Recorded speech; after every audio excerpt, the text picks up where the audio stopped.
c'est Salomé de l'Alouette qui tricote. Ça fait un petit bout de temps que je suis venue, donc je suis un tout petit peu intimidée par la caméra à nouveau. Et bien, je reviens pour un nouvel épisode de podcast tricot. En ce moment, il fait super chaud, on est jeudi 18 ou 19 juin. Avec la chaleur qu'il fait, j'ai plus trop envie de tricoter, mais comme ça fait un petit moment que j'étais pas venue, j'ai quand même pas mal de choses à vous montrer, et notamment ce que je porte, qui est mon premier projet fini pour ce podcast. Donc vous aurez reconnu ce patron ultra célèbre dont j'ai fait un petit t-shirt. C'est évidemment le Ranunculus de Midori Hirose. Je l'ai fait très court, avec les manches très courtes aussi, et dans la taille la plus petite. J'ai fait la taille la plus petite parce que je n'avais que 4 pelotes de baumule lin de Drops, et vous allez voir qu'il m'en reste pas grand chose. J'ai gardé ça dans une petite trousse. J'ai les 4 étiquettes de mes 4 pelotes, et 2 fils. Oups, c'est emmêlé. Voilà ce qui me reste de fil. Donc les toutes petites chutes. C'était un pari risqué et c'est la raison pour laquelle j'ai fait directement le montage avec le plus grand nombre de mailles. On a 2 options pour un col serré ou desserré. D'ailleurs, j'ai vu dans les commentaires sur Ravelry que beaucoup de personnes conseillaient de faire plutôt le plus grand nombre de mailles parce qu'en fait c'est pas si extensible ni si grand que ça. Et j'ai omis tous les rangs raccourcis. Il y a plusieurs jeux de rangs raccourcis entre lesquels on a le choix. Moi j'ai directement fait je crois 3 peut-être 4 rangs de côtes et tout de suite le motif. Et si vous savez comment fonctionne le ranunculus, le banneau de dentelle est le même pour toutes les tailles. Et après on a quelques... Bon, on les voit pas parce que j'en ai vraiment très peu, j'en ai peut-être un.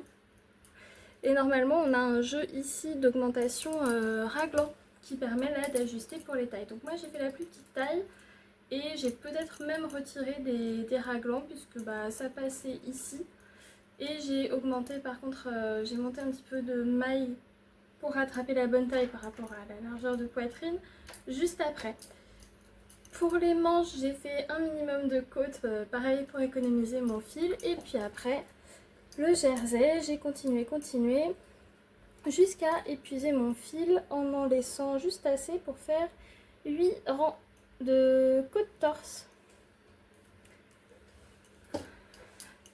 Pour ce faire, j'ai utilisé des aiguilles 5 mm et je pense que j'avais pas changé de taille d'aiguille pour les côtes. Donc voilà mon ranunculus. Le coloris de la qualité Baumule c'est sable. Et pour, si vous ne connaîtrez pas cette qualité donc de Drops, voilà l'étiquette. Et le coloris, c'est le numéro 11, il me semble que c'est sable. Et donc ça contient du coton et du lin. Le pourcentage exact, 53% de coton et 47% de lin.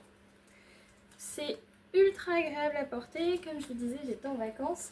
J'étais dans le sud de l'Espagne et bah, j'ai pu le porter sans aucun souci. J'avais pas trop chaud, même à 30 degrés au soleil. Je vous accorde que je suis pas du tout craintive de la chaleur et que je suis même plutôt frileuse 99% du temps. Mais là, même pour une salamandre de mon type, c'était tout à fait ok de porter ce truc tricoté. J'en suis très contente. Et je trouve la couleur bien aussi. J'avais hésité, c'est pour ça que j'avais pris que 4 pelotes pour le coloris entre ce beige là et un petit peu plus foncé. Mais je suis finalement très contente de mon choix. Donc c'était mon premier projet fini. Je regarde mes notes qui sont loin. Et c'est le seul, peut-être. Je me corrigerai après si j'ai tort. En tricot c'est le seul. Par contre, je me suis fait un petit porte-clés pour mon sac à main. Je me suis fait un petit porte-clés au crochet.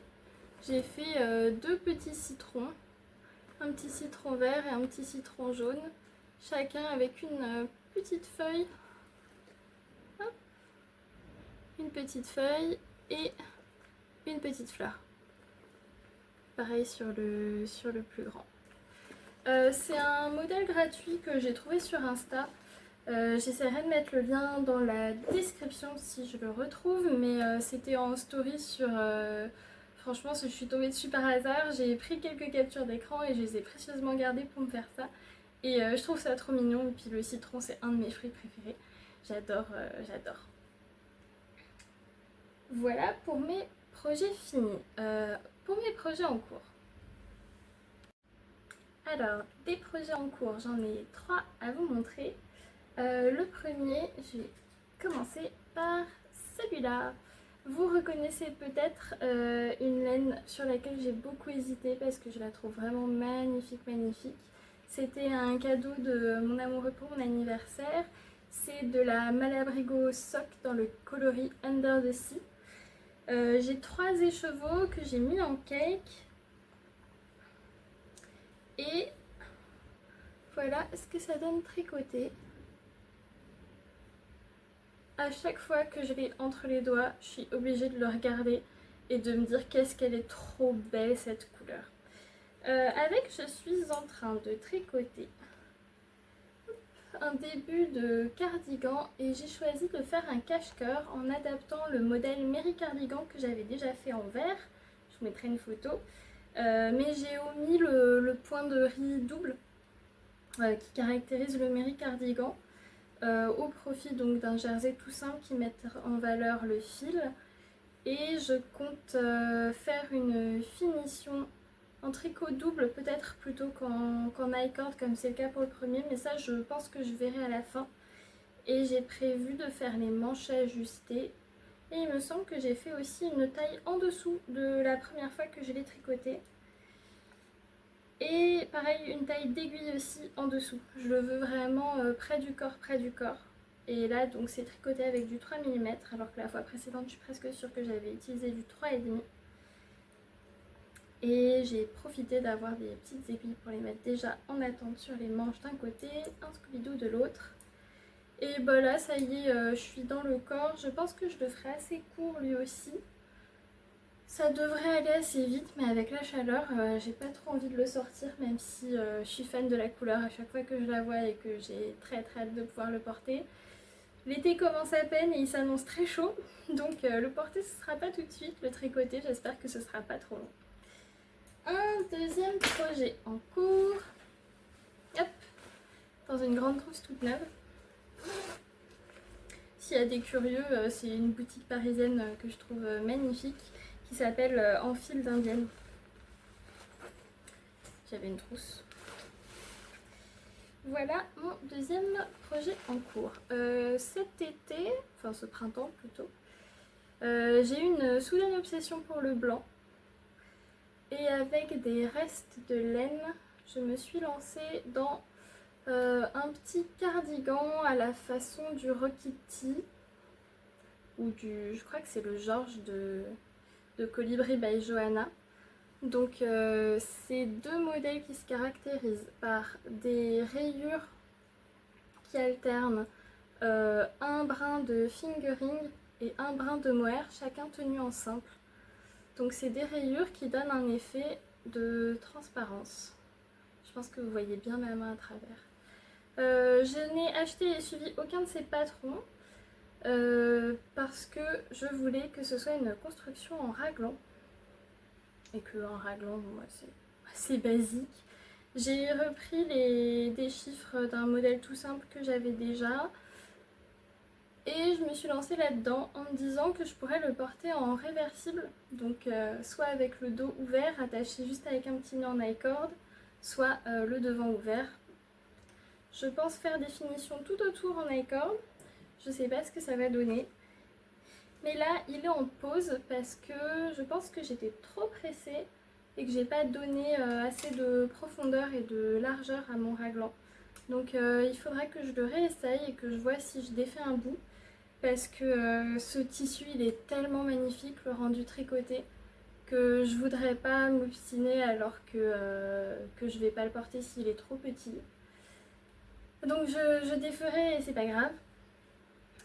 Et c'était vraiment assez agréable à tricoter. Tricoter du moire tout seul en aiguille fine, c'est pas toujours fun.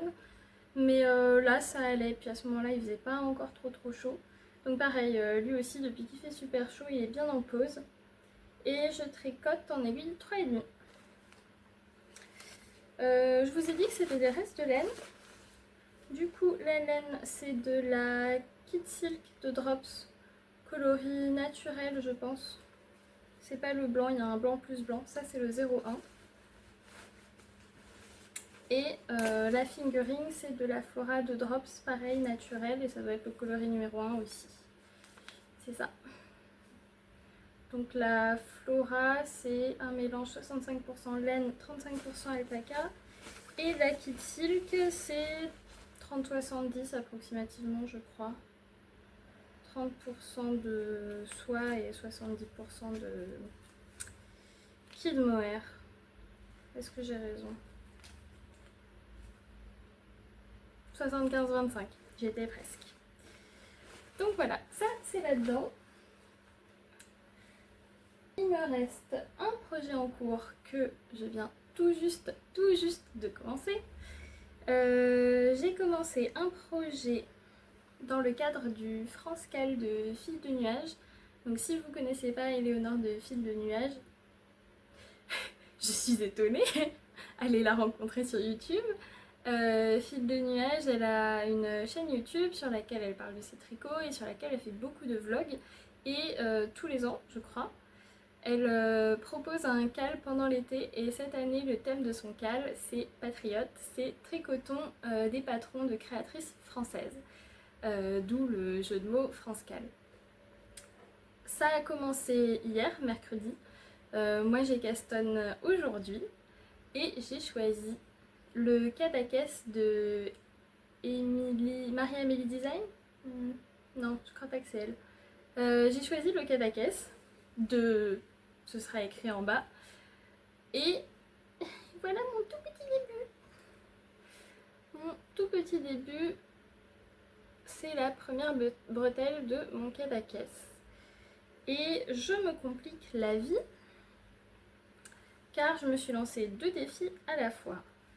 J'utilise la Baumulin de Drops, qui est la même laine donc, que j'ai utilisée pour ceci. Sauf que c'est pas le bon échantillon. Il existe 2 versions du Cadaquès, une version DK et une version fingering. La Drops, sur l'échantillon que j'ai utilisé pour ce tricot-là, c'est plutôt de la hareng. Donc déjà, c'est 2 tailles de fil au-dessus.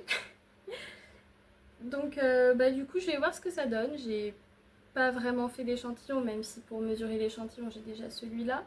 J'ai pris des aiguilles 4 mm et je castonne la plus petite taille. Je verrai bien où je vais. Et si je m'en sors bien dans le timing du cal, je vais essayer de faire une robe. Donc voilà 2 défis. J'ai 10 pelotes de Baumulin dans la couleur bleue, qui est le numéro 21. On verra bien ce que ça donne. Si j'ai envie de tricoter, si j'arrive à tricoter. En tout cas, ce fil à tricoter ne me dérange pas tant que ça. Donc j'utilise des aiguilles en bois parce que c'est ce qui est recommandé pour les fibres végétales. Et vous voyez peut-être qu'au début il y a du fil rouge. C'est parce qu'on nous conseille au tout début pour les bretelles de faire un montage provisionnel au crochet. C'est pas la première fois que j'en fais un, je trouve que c'est assez facile à faire. Par contre, c'est tout emmêlé là derrière. J'ai un petit peu peur de quand il faudra récupérer les mailles. Je pense qu'il faudra être très prudent pour pas que ça glisse dans tous les sens. Mais j'ai très hâte de voir ce que ça donne. Je suis sûre que c'est une couleur que je vais beaucoup porter. J'adore le bleu. Et vu comme celui-là est confortable, je pense que ce sera super d'avoir un débardeur ou une robe, en fonction du timing, que je pourrais porter, je pense, beaucoup pendant l'été. Qu'est-ce que je voulais vous dire?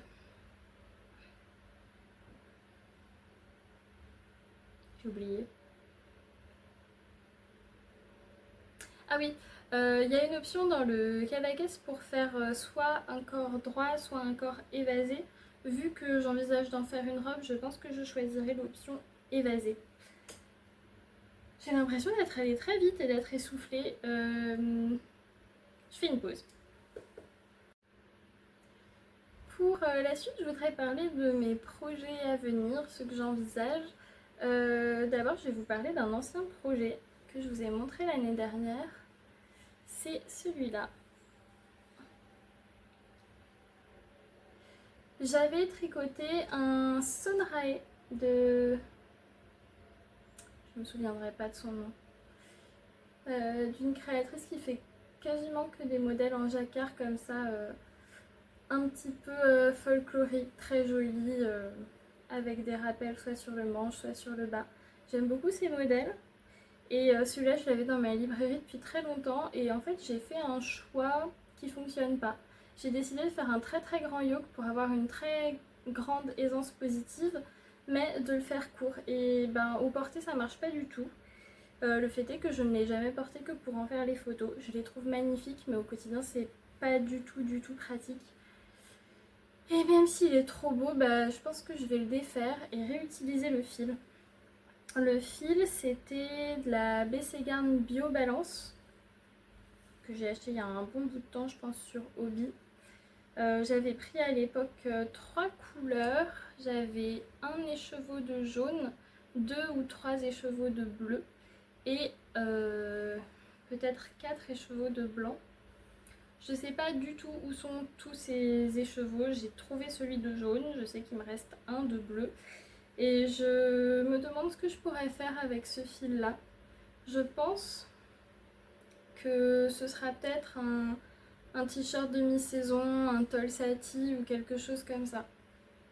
Mais je crois qu'il va falloir récupérer la laine de celui-là. Ça va être une aventure à mon avis. Quoique à l'époque je ne faisais pas encore des rabats à l'aiguille, ça sera peut-être pas trop difficile à défaire. Donc je voulais vous reparler de celui-là. Petite update. Et parmi mes autres projets à venir, bah, c'est pas pour tout de suite, mais c'est peut-être plutôt des nouvelles acquisitions. C'était il y a longtemps maintenant, le dernier épisode, mais je vous avais montré ces écheveaux de mohair. C'est du mohair de Barth et Francis que j'ai eu en réduction. Il y a 30% de soie, de mûrier, et 70% de Superfine Kid Mohair dans une couleur abricot très très vif, on va dire. Et sur le site, ça semblait plus orange écureuil. Et la couleur me semble trop claire pour moi. J'ai pas envie de porter cette couleur. Et je vous disais que j'étais un peu déçue. Alors il y a eu des commentaires trop mignons, encourageants sur le fait que cette couleur pouvait m'aller. Mais je pense que c'est plus une question de... Je crois qu'elle me plaît pas beaucoup. Et donc je voulais pouvoir la mélanger. Fort heureusement pour moi, il y avait le salon du Lénorama le week-end suivant. Et donc j'y suis allée assez tard d'ailleurs. Et je cherchais du orange et j'en ai trouvé très peu pour mélanger avec ceci. Mais j'ai quand même acheté cette magnifique couleur. Alors à la caméra, ça rend rouge-rose. Mais il y a vraiment des nuances de rouille, orange, corail. Et c'est des écheveaux donc de By Night. By Night et c'est la 100% Blue Face Leicester. C'est sa qualité Full Moon dans le coloris. J'ai pas la moindre idée de comment ça se dit. Bowenje. Je sais pas comment est-ce qu'on est censé nommer ce coloris, mais il est super beau. Et en fait, je savais pas. Et By Night, elle utilise des colorants naturels. Elle fait de la teinture, je suppose, à base de plantes. Et j'en ai pris 2 écheveaux. 2 écheveaux, donc de 400 mètres chacun. Et je pense qu'en mélangeant les deux, je devrais avoir quelque chose de sympa et plein de vitamines pour que le retour de l'automne ne soit pas trop déprimant. Je pense qu'avec tout ça, je ferai une Cumulus ou quelque chose comme ça. Un modèle facile que je suis sûre de porter beaucoup. Et tout simple pour mettre bien sûr la laine variée bien en valeur. J'ai chaud, j'ai le cerveau qui fond. Je suis en train de me demander si je vous ai parlé de tout. Malgré la chaleur, je prends le temps de vous faire un petit point lecture et en l'occurrence achat en librairie. J'ai adoré lire un roman qui était dans ma commande pour la bibliothèque qui s'appelle Luminaries de Suzanne Dennard. C'est le premier tome d'une série qui s'appelle, donc la série s'appelle Luminaries et le premier tome s'appelle L'épreuve des 7 clans. C'est un roman d'ambiance, suspense, pas vraiment horreur parce que je pense que ça fait pas vraiment peur, ou en tout cas ça ferait à mon avis pas trop peur même à des plus jeunes, mais c'est vraiment le roman pour ados, le page turner, le mystère. Et ce que j'adore, c'est que l'autrice, elle nous mène vraiment par le bout de la baguette. On ne sait pas du tout à quelle sauce on va être mangé et on n'a pas envie de passer la nuit sans savoir comment ça se finit. Et quand j'ai fini le premier tome, j'ai eu cette sensation de vide du roman trop bien qui vient de se terminer. Je me suis dit, j'ai envie de lire en ce moment, il fait beau, j'ai envie d'être dehors, il me faut absolument le deuxième tome là, tout de suite, là, maintenant. Et donc j'ai couru à ma librairie pour attraper le deuxième. Le deuxième s'appelle La Lune chasseresse et là on est sur un roman pour ados qui développe en plus le petit côté romantique qui va bien. Le mystère s'épaissit, des nouvelles branches de mystère s'ouvrent, on en apprend suffisamment pour ne pas être frustré, mais on continue de distiller du mystère, donc ça se déplace, on sait un petit peu plus où on va dans le second tome. Mais on cultive toujours cette ambiance très très particulière. Il y a plein de petites références à d'autres romans ados que moi, avec mon regard de grande personne déjà, j'ai pu retrouver. On a une ambiance un petit peu à la Twilight avec des forêts du nord des États-Unis, de la brume, du froid, de l'humidité, et en même temps on a plein de légendes qui sont plutôt originales. On n'est pas sur des simples loups-garous, vampires et autres légendes, c'est vraiment des inventions. Donc ça, c'était vraiment un très très bon moment de lecture. Pendant que j'étais à la librairie, j'en ai profité pour m'acheter 2 albums jeunesse que j'ai adorés.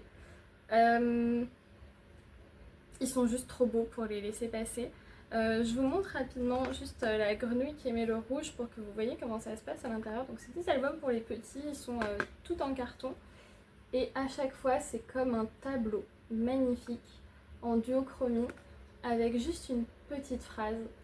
Et vraiment, la première fois que je l'ai lu, je me suis dit j'ai envie de faire de toutes ces pages mon fond d'écran. Quand on a envie de photocopier l'intégralité d'un livre, c'est que clairement il faut l'acheter. D'autant que Eve Gomis c'est une jeune autrice pour la jeunesse, enfin c'est une illustratrice depuis un petit moment, mais ça ce sont ses 2 premiers albums où elle est seule autrice et illustratrice qui sont publiés pour l'instant. Il y en a 2 autres qui doivent sortir ou qui sont sortis tout récemment dans la même collection sur le même principe. Et bon, après, elle illustre aussi chez des éditeurs pour d'autres auteurs. Mais j'avais envie d'encourager son travail et puis je suis trop contente de les avoir. Et c'est vraiment des petites œuvres d'art rien que pour moi. Et j'ai aussi craqué sur un livre de poésie. Haïku au bord de la mer. Pareil, ça c'est un livre, franchement il était à la caisse et j'ai pas pu passer. Un petit objet d'art avec des illustrations magnifiques et à chaque fois sur un papier de couleur un petit poème. Moi je craque totalement et puis la mer régulièrement me manque. Donc je me suis dit qu'il viendrait avec moi. En termes de lecture c'est probablement pas tout, mais ça vous fait déjà un petit point shopping de ce que j'ai acheté, et puis la prochaine fois j'essaierai de continuer à vous parler de mes lectures. Il y en a quelques-unes que je suis en train de savourer en ce moment. Ce sera tout pour cette fois. J'espère pas avoir été trop dans tous les sens. Et j'espère avoir suffisamment de mojo tricot pour revenir vous voir dans pas trop longtemps. C'était la petite tricotte. Bye bye!